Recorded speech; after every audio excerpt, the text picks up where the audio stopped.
particular movement. So evangelical began to evolve.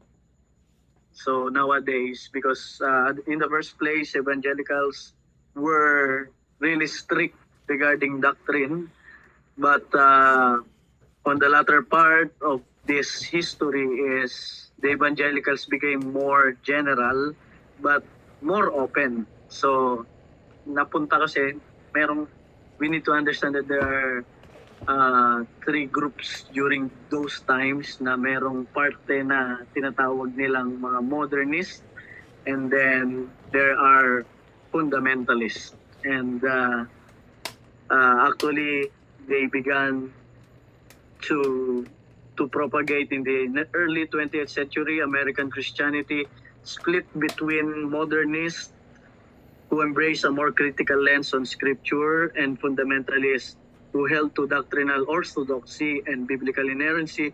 This conflict is commonly known as the modernist fundamentalist controversy. So as you can see, the three prominent person in the evangelical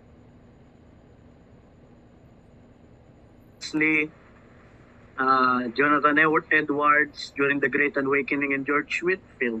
They were the three prominent people regarding this group. And of course, evangelical,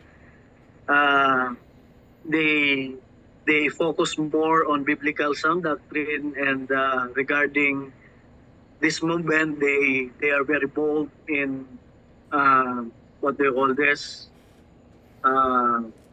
defending the faith regarding Christ Jesus as a relation, and pertains to the gospel, not just a movement. So prominent fundamentalist leader such as William Jennings Bryan emerged during this era.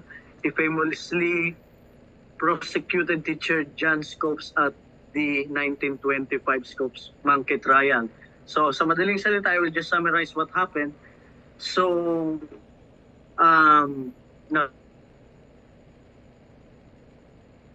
ulat yung pangalan ng isa, but there was a school na kung saan in Germany na nakalimutan ko yung pangalan ng school kasi hindi ko na masyadong sinulat. So but there was a school in Germany, Theological Seminary, na kung saan itong mga modernist na to, Presbyterian yung isang prominent name, but I think it is Charles, but I forgot the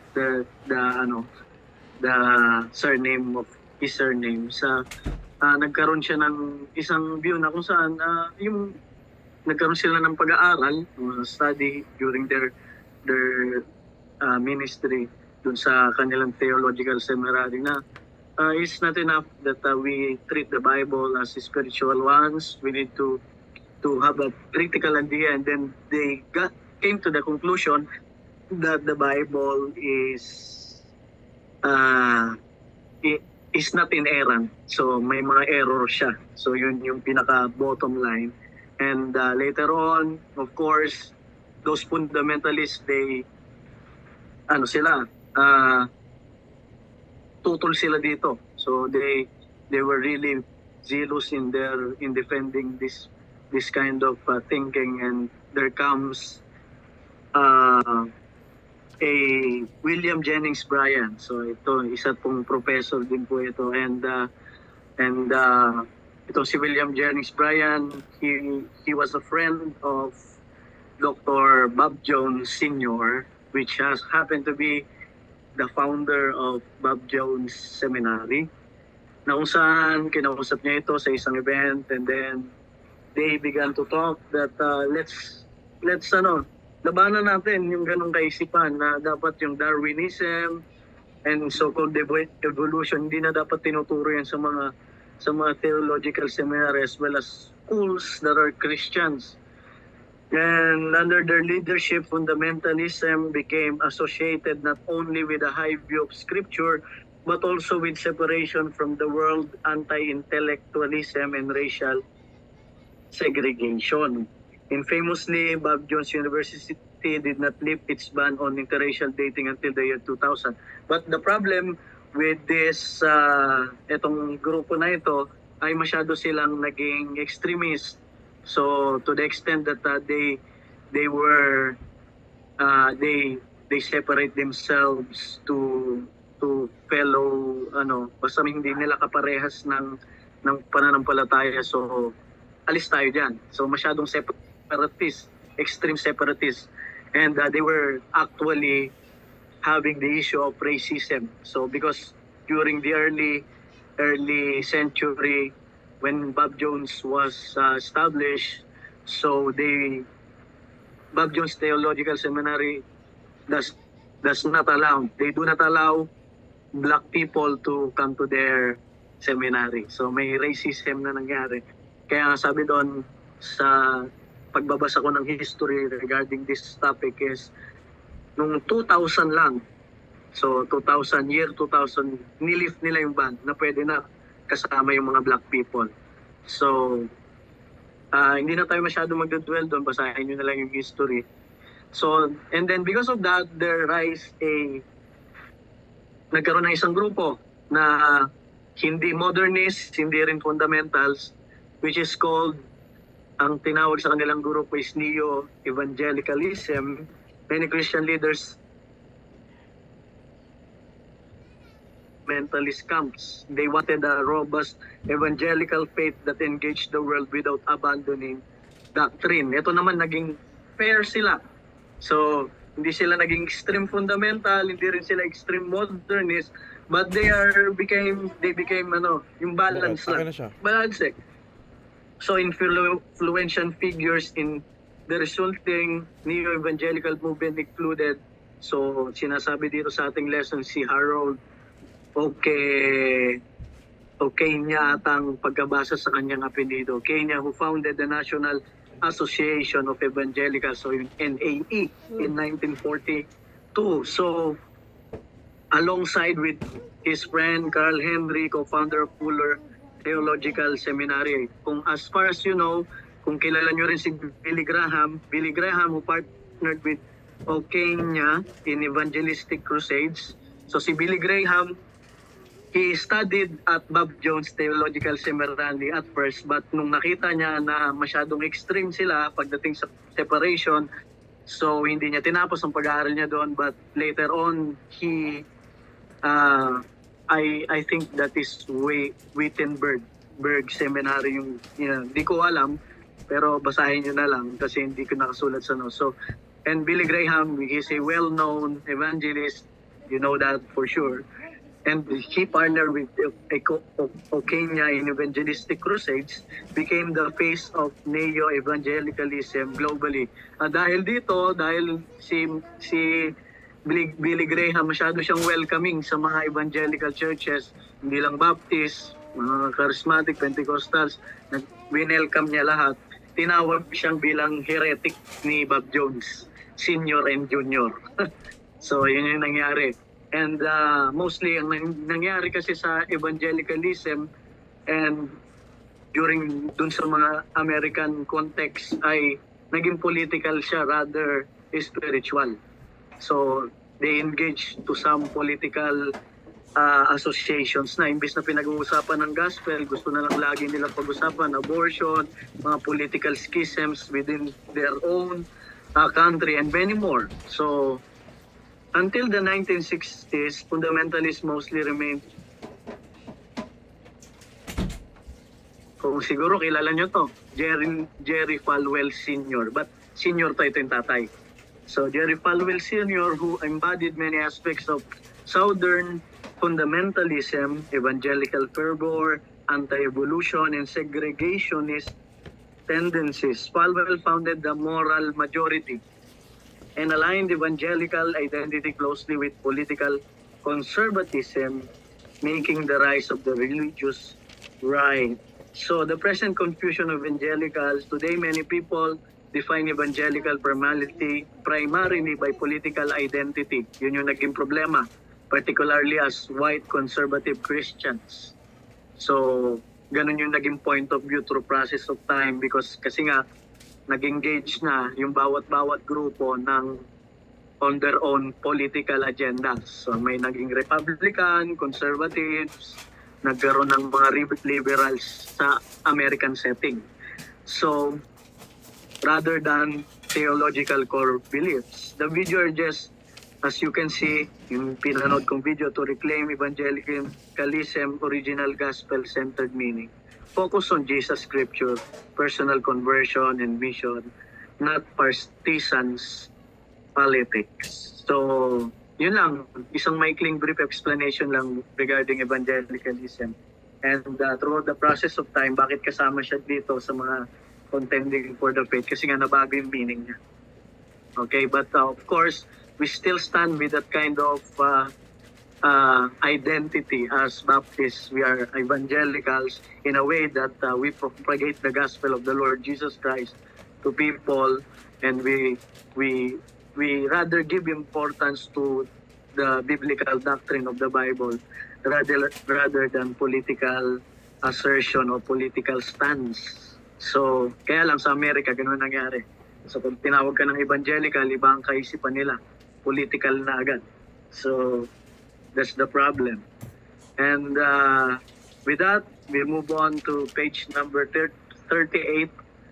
So, gusto ko lang i-share yon kasi nagandahan ako doon eh. May mga parts na ganun pala yung nangyari. Kaya pala masyadong naging generic na ang term ng mga evangelicals. So, page number 38, sabi doon sa lesson, the title is What an Experience.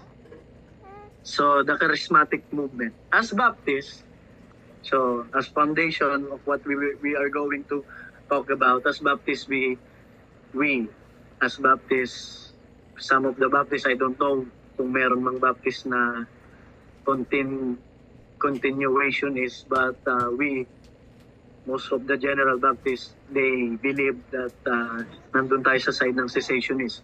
So, meaning to say that we do believe that the spiritual gifts was given by the Holy Ghost or by the Holy Spirit of God, particularly what Paul is saying in his accounts in various books he wrote in New Testament regarding the spiritual gifts. But of course, we Baptists, we do believe that those sign gifts, such as gift of healing and gift of prophecy, speaking in tongues, exists today. So hindi na tayo naniniwala na nag-exist pa siya, because we do believe that those gifts are just sign gifts.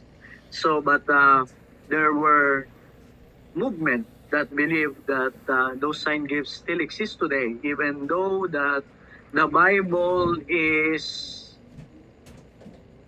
complete already, right? So that's the number one immediate response of us cessationists, because we do believe that the Bible is complete already. We don't believe that there is speaking in tongues today, gift of healing, because these gifts was given to the apostles for the confirmation of their calling as an apostle, because during those times there were people who identified themselves as false apostles. At marami pang iba na dahilan. So, and apostles were used by the Lord Jesus Christ, and has given them the power of the Holy Spirit to be the foundation, to lay the foundation of the church and empower the church in Acts, particularly in Acts chapter number 2. So, the book of Acts gives an account of many miracles that the apostles accomplished at the beginning of the church age. The church begins with the appearance of tongues of fire and the ability of the apostles to be heard in languages they did not learn. So miracles, healing, visions, and tongues seem to be the normal state of affairs for the early church. So the question is, should the church of today experience the same kind of phenomena? That is, should believers expect to speak in unknown languages, to heal the sick, to experience visions, or to accomplish other miraculous signs and wonders? One group of believers teaches that the experience of the apostles should be normal for the church in all ages. the modern church should encounter the same kind of phenomena that the early church did. Those who suggest this are called charismatics or Pentecostals. So, the problem with the continuation is uh, isang argumento dito is they believe to that the gift of tongues and the gift of healings ay nagko-continue.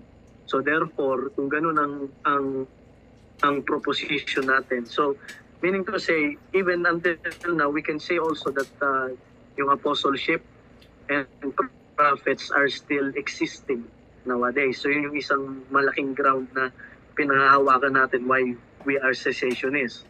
So because wala nang apostle ngayon, naniniwala tayo wala nang apostol. So because apostle are just 12 na personally handpicked by the Lord. So that's why isa yun sa mga argument natin kung bakit wala nang gift of tongues, miracles. So we do believe in miracles, but not just like what the apostles do in Acts, that they lay hands and then so on and so forth. So, but these charismatic and Pentecostals, they believe that the term charismatics comes from the Greek word charismata, which means gift of grace. So, charismatics and Pentecostals are generally characterized by an emphasis on the ministry of the Holy Spirit and belief in the operation of miraculous gifts of the Spirit as experienced on the day of Pentecost in Acts chapter number 2. Hence, they also evidence a desire for spiritual renewal and a commitment to operate like the early church did. Pentecostals and charismatics generally teach that the Holy Spirit still grants supernatural, extraordinary gifts and powers to believers, such as faith to perform miracles, the power to heal the sick, to prophesy, and interpret prophecy, and to speak in tongues, which is glossolalia, ibig sabihin, so speak in tongues. So the Pentecostal movement has its roots in John Wesley. Kung kilala nyo si John Wesley, is the founder of the Methodist Church. So the modern Pentecostal movement in the U.S. began in 1901 at Charles Parham's Bethel Bible College, Topeka, Kansas, when an 18-year-old girl named Agnes Osman received what she called the baptism of the Spirit and spoke in tongues.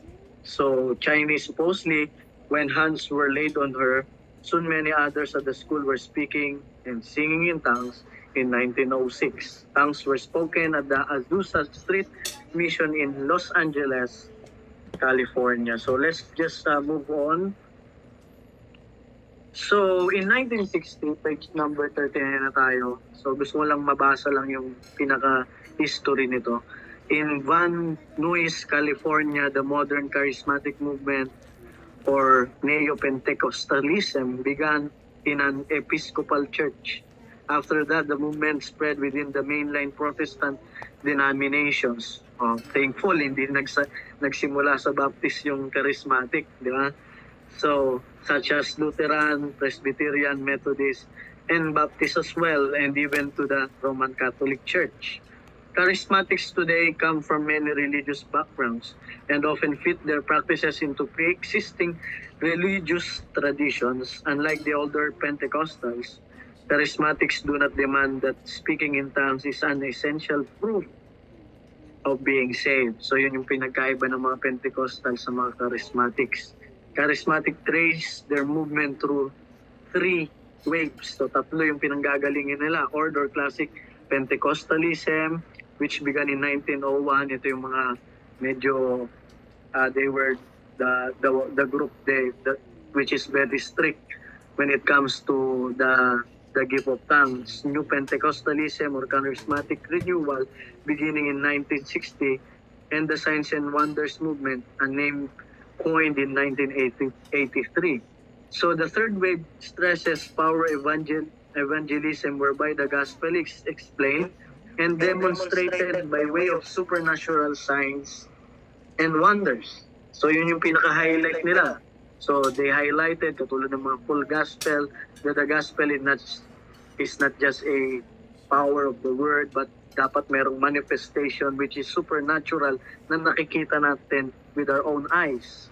Many hundreds of millions of professing Christians around the world are affiliated with the charismatic movement.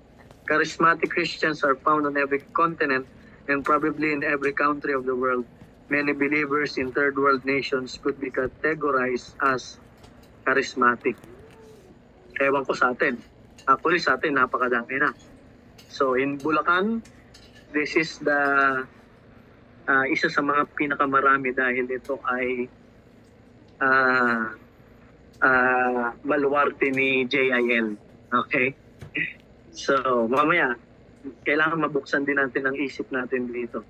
So spiritual gifts. So ito yung mga pinaniwa, speaking in terms, the primary characteristics of the charismatic movements are as follows. Spiritual gifts, of course, such as speaking in tongues, healings, and prophecy. So yung prophecy nila, ito yung talaga yung parang nagfo-foretell sila, like the prophets of old. So we as pastors, we are considered as prophets na nagpo-prophesy din naman, pero we are foretellers, F-O-R-T-H, not foretellers na F-O-R-E. So, we preach what has been written in the Bible. Ang tawag doon, foretellers. Fort. So, emphasis on Holy Spirit, freedom of the Spirit, presence of spiritual gifts, extra biblical revelation. So, ayan, pinaniwalaan nila, merong extra biblical revelation other than the Word of God. So, prophecy, word of knowledge, word of wisdom. Emotional, subjective, free-flowing worship, hostile to tradition and formality. So, kaya makikita nyo, pag nanood kayo ng mga charismatics, maraming ginagawa sa worship nila na parang nagugulat tayo, di ba? So, umiiyak, may mga matutumba. So, they even dance and continue to laugh and laugh and laugh. Marami. So, relational, communal, stressing involvement. Next. So, fellowship, love, family, theologically weak. Emphasis on experience over orthodox doctrine. So, they focus more on emotionalism rather than the truth. So, hostile to intellectual analysis driven by experience, not theology. So, mas after sila dun sa makikita nilang outward experience rather than studying the deep theology. Supernaturalism, emphasis on supernatural miraculous activity, demonstration of God's power that transcend the rational thinking o the rational yung pinaka-normal norm ng nangyayari regarding especially the physics. So, spontaneous expression, enthusiasm, excitement, worship experience includes raising hands, clapping, swaying, and shouting. So, of course, I do not condemn if a Baptist will raise their hands in worshiping, clapping, kung yun talaga yung nararamdaman mo. But for the charismatics, so because of emotionalism, ay nagiging, mechanical. Okay? It becomes mechanical. There are many within charismatic churches who disavow much of the wild behavior and heretical beliefs of some charismatics. So, me personally, so at experientially, so may mga charismatics din naman na hindi naman ganun kalala. So I do believe that there were charismatics that are genuinely saved din naman. So in general, charismatics are godly, sincere Christians with whom we would agree on many points. So some of the more conservative charismatics are open to the gifts but quite reserved in their use of them. So kasi merong mga charismatics, yes, they believe that it is not the gift of tongues and the gift of healings hindi pa nagsisis, pero hindi naman sila yung parang yung ibang charismatic na parang pinilit, di ba? So, and meron silang mga, they have some rules regarding this kind of gifts na kung saan they also acquainted on the Word of God, particularly on the accounts of Apostle Paul regarding the gift of tongues. So, but a significant portion of the charismatic movement accepts extremism as normal. So, note several problems associated with the charismatic movement. As Baptists, of course, there were problems that will arise regarding the biblical standard of what the Bible is teaching regarding this. So, and charismatics has a lot of problems associated with their movement regarding their misunderstood truths of the Bible. Number one, charismatics misunderstand the baptism of the Holy Spirit. Ito yung isang malala para sa kanila. The most, English ng malala. Yung worst, diba, stance nila regarding the baptism of the Holy Spirit. So for charismatics, baptism in the Holy Spirit is an intense spiritual breakthrough. It is an experience second only to conversion. So signaling one's transition into the charismatic faith, this experience is often called a second blessing. The baptism is often accompanied by the laying on of hands or speaking in tongues.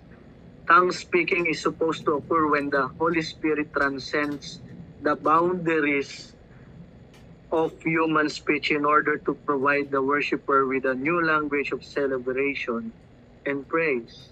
So, sa madaling salita, in other words, so charismatics believe that the baptism of the Holy Spirit is an act in which it is experiential. So after you believe to the gospel, after your conversion, after God saved you, automatically the second blessing will come in, and that's the baptism of the Holy Spirit, which includes for them, they believe that the baptism of the Holy Spirit manifests speaking in tongues and laying of hands. Second blessing are supposedly closer to God and more in tune with the Holy Spirit. But the problem is, yun nga, in their congregation, they always welcome the Holy Spirit to come into their presence. So those who have not are missing out on God's blessing. So, yung mga wala, so wala kayong blessing. Ganun siya. So, yun yung tingin nila dito. So, but however, the Bible teaches that every believer is baptized in the Holy Spirit at the moment of salvation. So, we do believe that the word baptized, di ba? So, it is identification. So, kasama na dyan yung ilang mga doktrina na nakapaloob sa yung salvation natin, justification, and our identity from the family of the devil to the family of the Lord Jesus Christ, of the family of God. One does not feel it or sense it. So sa kanila kasi, dapat maramdaman nila talaga mismo experientially yung baptism of the Holy Spirit. But we do believe that the baptism of the Holy Spirit is spiritual. Okay? And for me, so according to the Bible, the concrete evidence of the baptism of the Holy Spirit is changed lives. So, ganoon lang kasimple. So, hindi siya experiential na parang meron tayong mararamdaman na extraordinary sa katawan natin, and then we began to speak in tongues. And once baptism by the Holy Spirit into the body of Christ is a positional, judicial act, not a sensational one. Sa kanila, sensation yung tingin nila sa baptism of the Holy Spirit. But for us, it is positional, judicial act of God. And then that is the believer standing before God changes. Okay? Because of the Holy Spirit as well that resides within us. But one need not sense any particular feelings or emotions as a result. So, sa kanila kasi naging emotional high. Diba? So, and of course, the problem with the charismatics, their speaking in tongues is very wrong. It is because merong hindi ko lang mas nasulat kung ano yung particular na basta nasa Corinthians niya. Sabi ni Apostle Paul that if anyone speak in tongues, dapat may una interpreted. So, it must be interpreted. Alright? So, and regarding to the first occurrence of the speaking in tongues in Acts chapter number 2 on the day of Pentecost, so it is not an unknown tongue. So, hindi siya unknown tongue. Ibig sabihin, hindi siya yung parang babbling lang. Bla bla bla bla. Kasi yun yung mga naririnig natin sa mga charismatic movement, di ba? Bla bla bla bla bla. Babbling lang. Pero when we come to search the scripture in Acts chapter 2, the first occurrence of the speaking in tongues, it is not an unknown tongue. So, makikita nyo sa Acts chapter 2 when Peter began to preach the gospel in Galilean language, the people there understood what Peter is saying in their own language. Kasi alam nyo po, during the day of Pentecost, there were Jews that came back, nagbakasyon, furlough, sa lugar ng Israel, and then for them to experience and masaksihan nila, to witness the day of Pentecost. And when Peter began to preach, so sabi doon ng mga tao, di ba nagsasalita to ng Galilean? Peter is sa sarili nating language. So, ang illustration ko dito parang ganito. So, nagtatagalog ako. I'm speaking Tagalog. And then, there were Burmese people here na kasama natin. So, Brother Moses, he is a Burmese. So, his language is different from us. So, as I speak Tagalog words, so, during the Pentecost, for example lang, I speak he heard my words in Burmese language. So, pag sinabi kong, ang tao ay nagkasala, ganun. Sa kanya, naiintindihan niya yon kahit Tagalog ang pagkakasabi ko. Pero, kaya niya naintindihan kasi narinig niya, so magtatagalog lang ako for a while because he heard it in his own language because of the Holy Spirit that was working during the day of Pentecost. So, mababasa niyo naman yan sa Acts chapter 2, ganun yung nangyari. Di ba? Isa lang yung language na sinasabi ni Peter, one language, but the people around him that has different language na naiintindihan ng kanyang sinasabi. So, sa tenga siya. So, and that's the main argument in the charismatics because when they perform this speaking in tongues, it is babbling. Hindi siya known tongue, hindi siya English, it is not Latin, o ano pa, minsan kung ano-ano lang, kung anong sinasabi. Di ba? So, that's, it is not in accordance to the Word of God. So, charismatics confuse the baptism of the Holy Spirit with the feeling of the Holy Spirit. Scripture commands believers to be filled with the Holy Spirit. And we know the word filled there is to be controlled with the Holy Spirit. So, and it is, so filling the Holy Spirit and baptism of the Holy Spirit is another. So, they are not the same. So, the primary idea of filling is being controlled by something. So, kaya nga, nagkaroon ng analogy doon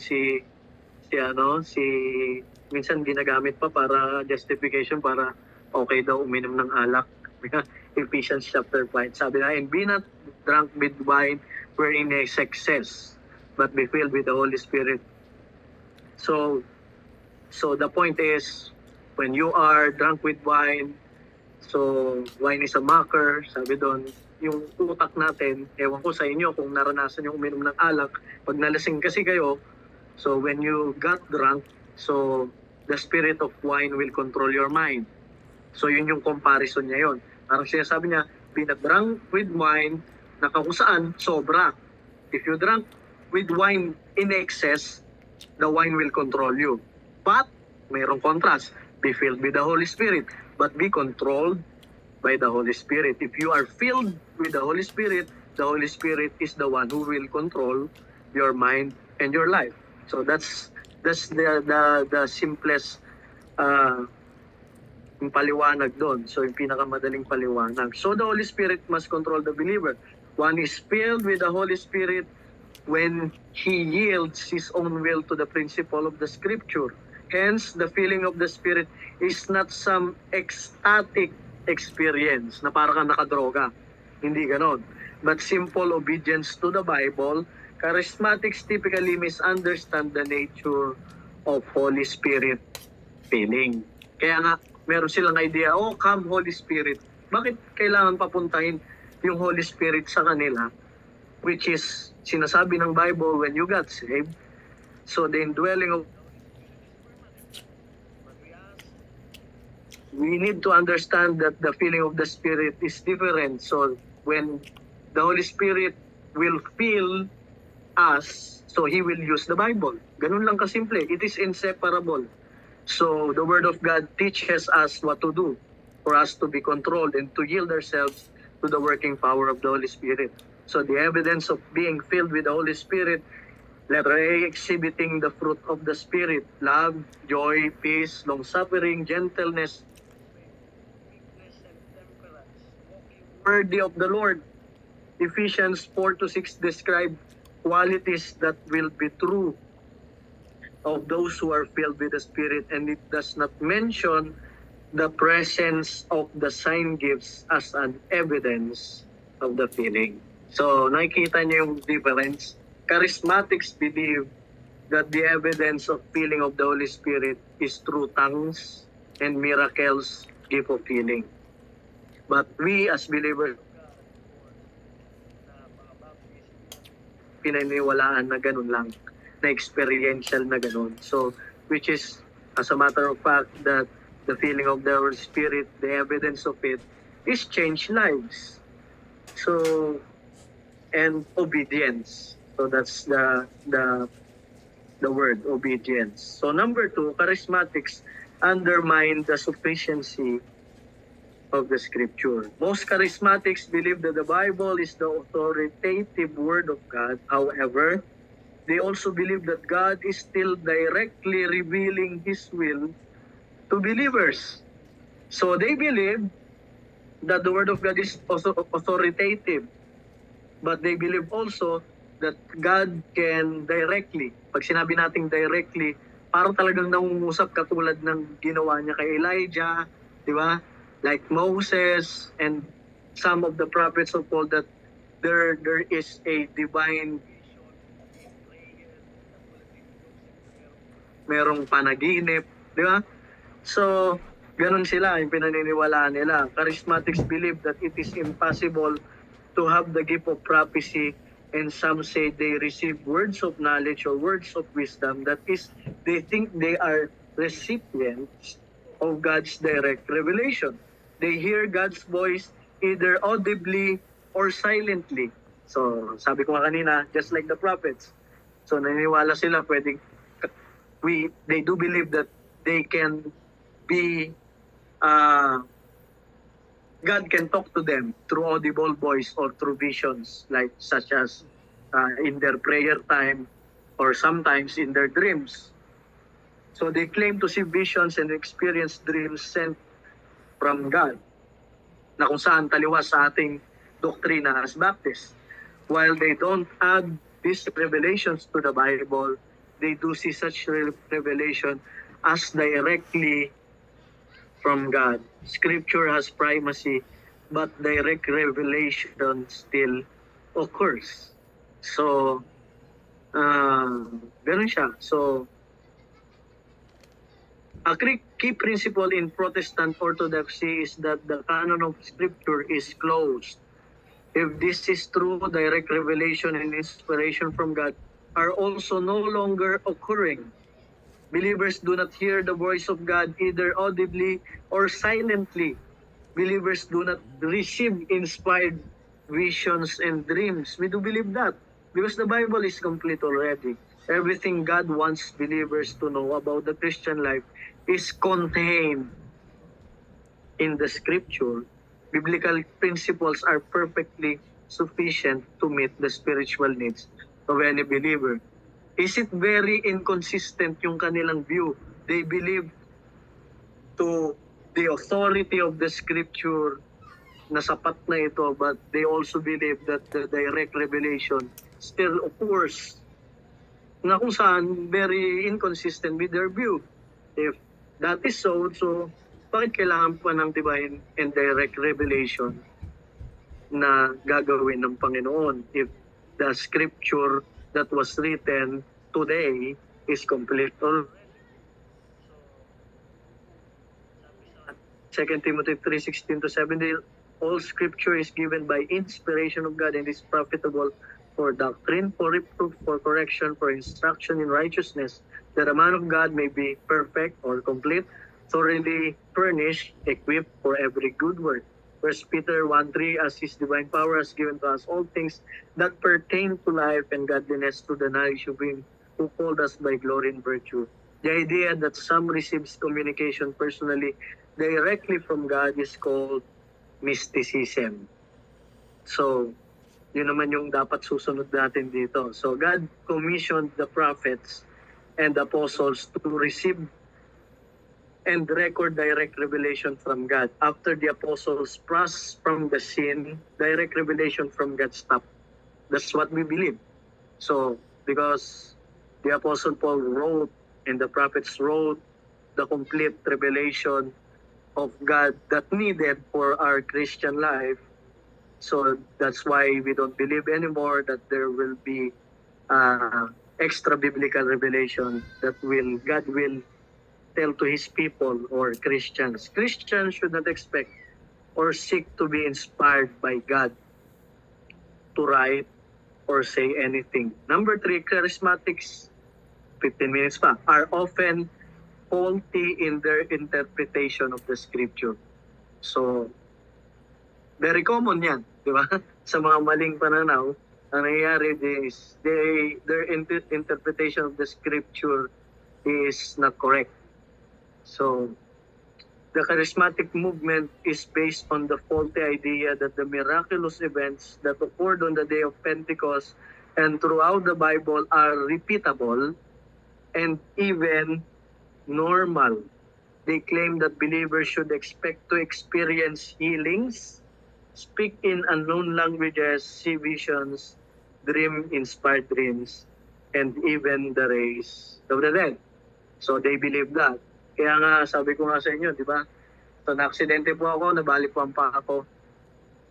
So may tibia and fibula fracture. Binibiro ko lagi si mga nakakasama, even Pastor Goma.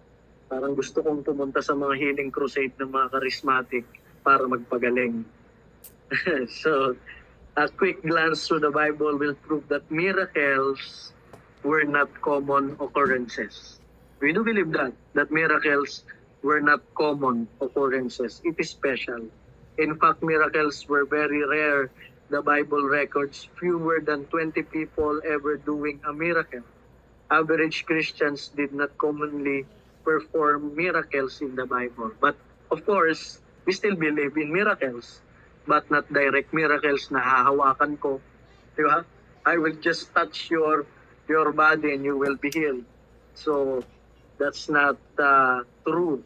So, as a matter of fact, na the account that miracles in the Bible happened during, it is just the time of Christ and the time of the apostles.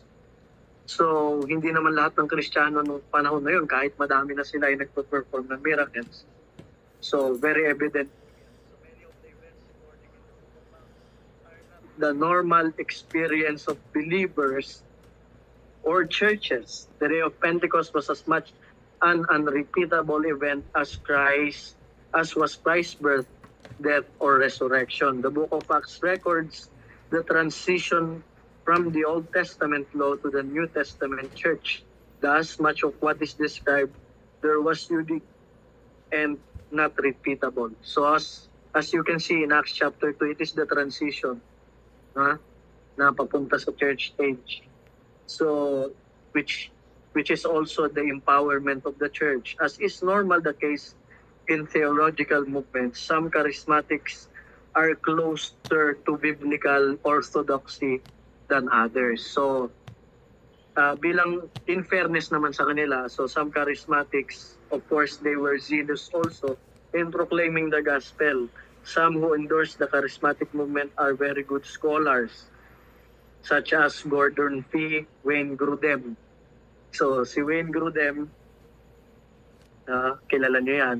So unfortunately, many of the most popular leaders of the movement are genuine false prophets, leading their people into error and away from the truth. I think si David Gusick din, kung pag nag-aaral ako, maganda yung enduring word niya.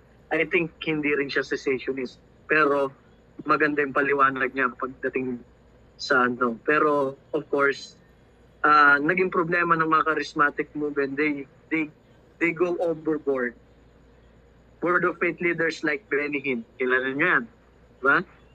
Kenneth Copeland, Paul Crouch, Rod Parsley, Fred Price, even some of the more mainstream respectable proponents of the charismatic movement are seriously faulty in their interpretation and application of the scripture. Sa Pilipinas, prominent, Oras ng Himala, Apostol Renato Carillo. Meron pa, sa Davao ata yun, yung bata. Sino yung Pastor Joma? Nakalimutan ko yung pangalan niya. Nakakatakot yung mga ginagawa nila. So, charismatics misunderstand, number 4, and misuse the spiritual gifts, of course. So, the Bible lists various spiritual gifts.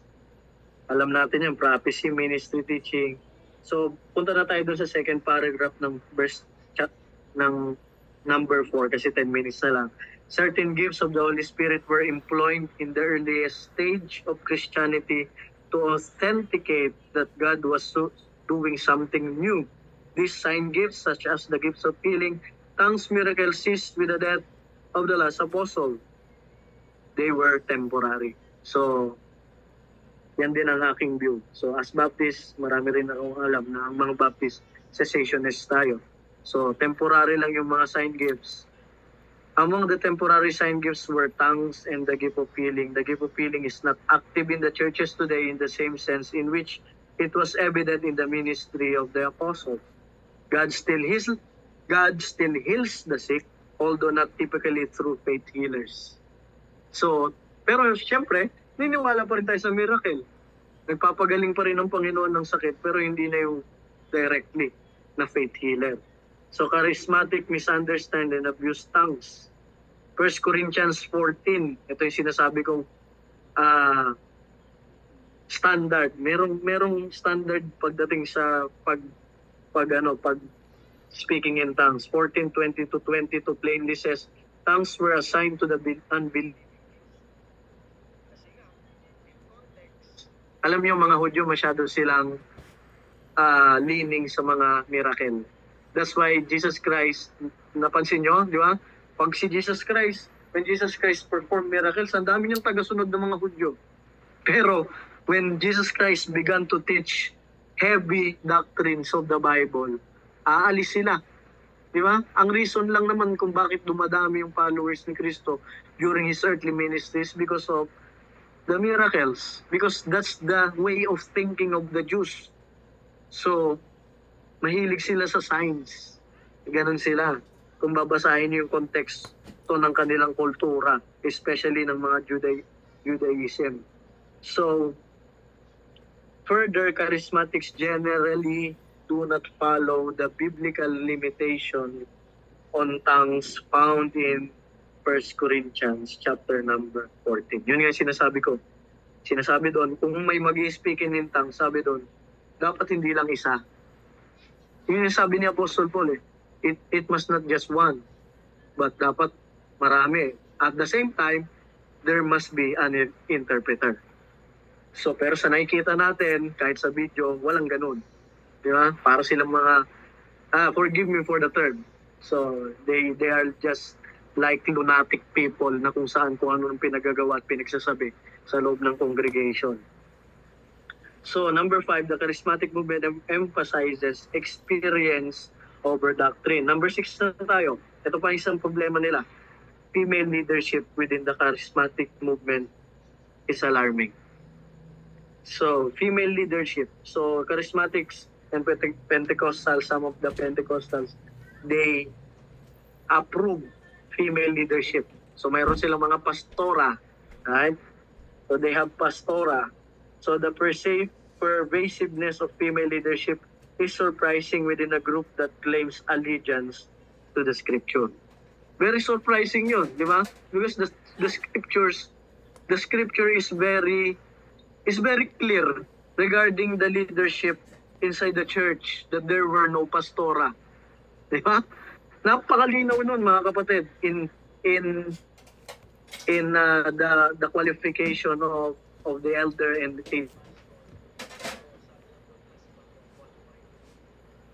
even in Timothy, Apostle Paul remind Timothy na sinasabi niya, ito hindi pa to speak, it doesn't speak about leadership, Paul is just speaking and talking about teaching inside the church. Hindi pa leadership yun. Sabi niya, yung mga babae, hindi sila dapat pagbigyan na mag-teach sa loob ng simbahan. So, Paul's command that women keep silence in the church. Yun nga, 1 Corinthians 14:34, and not be allowed to usurp male authority by authoritative teaching. 1 Timothy 2:12 seems abundantly clear. Very clear yan. Pentecostals commonly emphasizes the idea that all Christians are ministers and everyone is to be a preacher. We do believe that everyone is a preacher, but not everyone is a pastor. Magkaiba yun, mga kapatid. So, ministry has been a large factor in Pentecostal growth, and many leaders in the movement have been female. So, what do we expect? Di ba? If in this kind of doctrine in churches, in the Bible, is they are faulty. Di ba? Napakalaking chance na yung kanilang paniniwala regarding the baptism of the Holy Spirit and to the sign gifts is very wrong also. Women can serve in many capacities in a church, but they should not fulfill the pastoral role or any capacity where they are the official, authoritative teaching voice of the church. The biblical pattern calls for male leadership in the church. So many charismatic practices are suspicious and unbiblical. Charismatic and Pentecostal, number 7 na po tayo, meetings are often filled with outrageous behavior such as uncontrolled sobbing and shaking, drunk in the spirit, uncontrollable body jerks and spasm, loud shouting, falling into trances, roaring like a lion, barking like a dog, fits of uncontrollable laughter, at marami pang iba. Obviously, such chaotic, disorderly, erratic behavior is inappropriate, especially in a church setting. God is a God of order, right? We do believe that. Therefore, inside the church must be also in order. For the context of the charismatic movement, ito hindi ko sila sinisiraan kahit panoorin nyo. Napakagulo nila. Napakagulo talaga. When they began to experience the baptism of the Holy Spirit, it is chaotic. Kung ano-anong ginagawa, iba sisigaw, di ba? Iba, may iyak, may himatay, manginginig. Iba tatakbo. Di ba? So, I recommend to you to watch the Strange Fire conference in YouTube. Maganda yon. So makikita nyo, matatawa ka pero nakakalungkot din at the same time. Those charismatic people, they began to run on the congregation kung anong pinagagawa. So in conclusion, we should be careful not to characterize a movement by its most glaring failures, problems, and extremes. Ito naman, in fairness to them. Many charismatics are sincere. Hindi naman lahat, di ba? Godly believers who serve God with great zeal and commitment. So, Pentecostals are to be commended for their desire to emulate New Testament patterns. Many are genuine believers who display a warm-hearted devotion to Christ. However, the movement as a whole is prone to extremism and does not seem capable of flowing biblical discernment. Yun naman yung problema. So, yung danger sa kanilang movement is they become extremists. So, as a matter of fact, sa Bulacan nga po, maraming ganyan. And napakinggan ko ang Sunday school nila, iba-iba eh. So, doon po sa malapit sa member namin sa church, so, sa tapat lang, JIL, considered charismatic or Pentecostal mga yan. So, ang salvation nila by works. Hindi lang dapat faith, faith plus works. Napakinggan ko, napakalinaw na aking pandinig.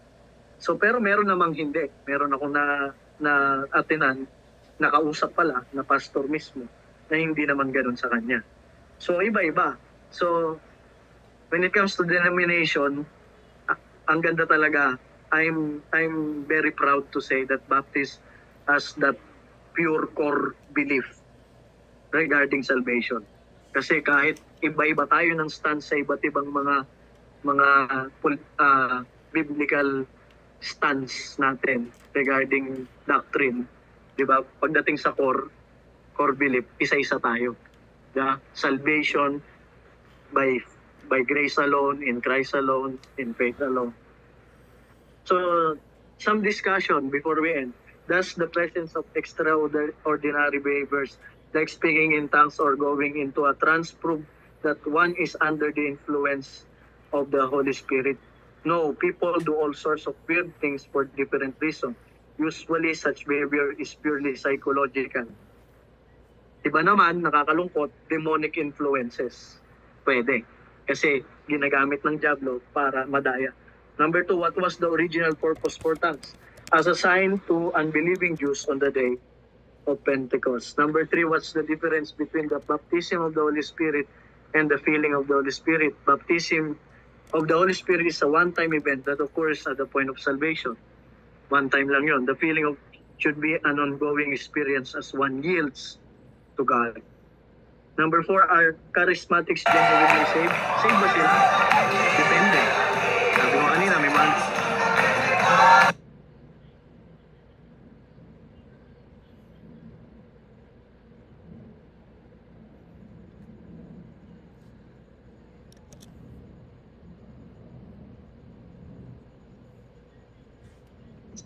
Is saved. And we do believe that is not true. Thank you for listening and thank you for this wonderful class. At that's the... Basahin nyo na lang yung ibang mga lesson sa na hindi natin natapos. Pastor Jomar? Amen. So, students, maybe you have some questions? Any question? Any question, please? Just open your microphone and ask, or you can type it in our chat box. So if you, some of you, I understand that you are new in the faith, but if you don't know what Pastor Jessica is talking about, charismatic movement, I'm pasting right now one of the sample of how charismatic and Pentecostal worship in every Sunday. So magulo, parang wild, no? Speaking in tongue, some are rolling, some people they are shouting, some they're clapping, backtyping, every crazy movement they're doing it. Yung iba nanginginig, etc. and etc. Okay, question please? No question?